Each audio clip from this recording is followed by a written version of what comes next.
So the epistemological problem is basically, how can you know what you know? So if you ask yourself, how do you determine whether something is true or not?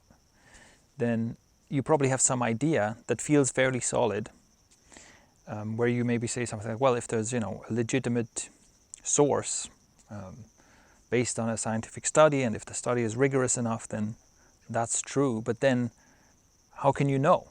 So how can you know that that's true?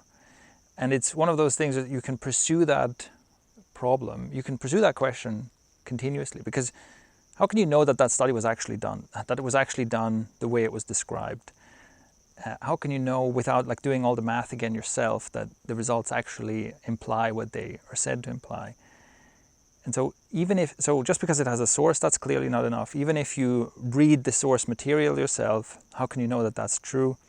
But then you can even go further and ask yourself, well, how do I even know that this is a way of knowing things?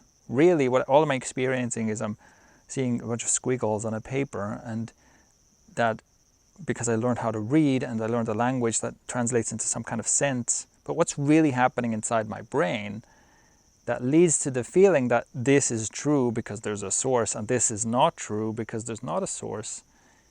And that's actually at a high level. That's assuming that you don't just go with your gut feeling. But even if you want to be super rigorous, you can keep asking, how do I know that this is true? And you will for a long time keep coming up with the answer, well, actually, I don't know.